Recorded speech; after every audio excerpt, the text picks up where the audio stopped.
Hey everyone, we are up to book 67, which is called Jessica the Thief. And I do like the green and yellow together on this cover. That's about the only thing that I like. This book was a mess. So on the cover, we have Jessica, who is so skinny in this picture. I'm a little concerned for her. The other three, no idea who they are. They're all unicorns, but don't know. Maybe that's Ellen and Lila. I don't know about the girl on the right. She's not looking super put together. I'm not sure. If she was in Mean Girls, she couldn't sit with the plastics that day. She's just not fitting the image. So, but I have no idea who that is. This book, it's kind of a little mini mystery, and yet I found it super, super obvious. I wonder if this book was published, I think in 93. It was published in March of 1993 when the Babysitters Club had its own mystery spin-off series. And I wonder if they were kind of testing the water of, should we also have a Sweet Valley Twins mystery series? Because there was a decent amount, well, this one, and then book 64, the Charm School Mystery. So I guess 2, but it's just interesting that we had 2 mysteries so close together. So the big mystery here, it is very tame 6th grade level mystery. A bunch of things that the unicorns own or brought to school have been going missing.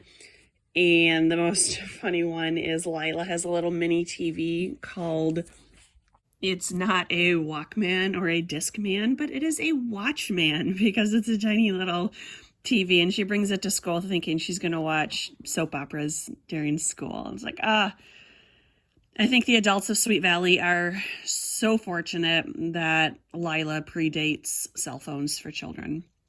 So all of these possessions wind up in Jessica's locker, despite her claiming and swearing and promising that she had nothing to do with any of this. And it winds up that she is being framed. I thought the culprit was super obvious when we bring in a new character solely for the purpose of causing mayhem, and her motive is she's hoping to get Jessica kicked out of the unicorns so she can have her spot. But it's never been established that the unicorns have an upper limit on how many people can join. It's always been presented that if someone is somehow unicorn worthy, that they just invite them, and there's no capacity on spots. So trying to get Jessica kicked out of the club is not really a motive that works for me. There are just a couple of things I want to read over. This is kind of funny. They decide that who's ever taking all this stuff, they start to refer to her as the Sweet Valley Swiper. And at one point she steals Ellen's deodorant. And it's like, why would you ever steal someone's open container of deodorant? That's just gross. On page 42, Bruce is in the story, and Ellen's complaining that her deodorant is missing.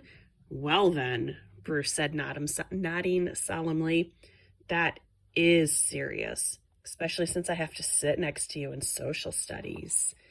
And Bruce is older than Ellen. He's in 7th grade. There's absolutely no reason he should be in a 6th grade social studies class. This doesn't happen in middle school. Occasionally in high school, if a student doesn't pass a required class, they will have to take it. I've always had 1 or 2 older students taking a 9th grade class, but it doesn't happen in middle school.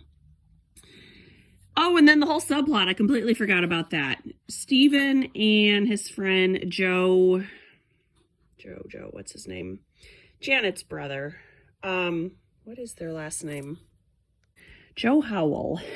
He and Stephen take this magazine-based free IQ test. And it's like, we all know it's completely a fake scam, but the results, of course, come back that, oh, Stephen's a genius. And no, he's not. But he then becomes Janine Kishi for the sake of this book. And So Joe wants to play basketball at one point, and Stephen has to respond that calculating the trajectory of a spheroid object through space no longer interests me. And it's just so dumb because we all know that this is not a legitimate IQ test. And even if it was, why would he change his vocabulary? That just doesn't make sense. And then this part was kind of funny. They're watching a game show. This is 72. Hi, Amy, Jessica said sullenly. Thanks for coming over. I can use all the help I can get. What are you watching? Amy asked. Q&A, Jessica replied. That game show where you have to say the answers in the form of a question. And they're so obviously referencing Jeopardy, but they can't reference it by name. And at one point, Stephen tapes an episode. He watches it, writes down all the answers, and then he rewatches it with the twins. And wow, he knows everything. And what's funny is Jessica finds the note in his room, and instead of just writing, Alaska, Denali, he's writing out, where is Alaska? What is Denali? But at that point, it would have been called Mount McKinley. Whatever. So Joe finally admits that he faked the test results.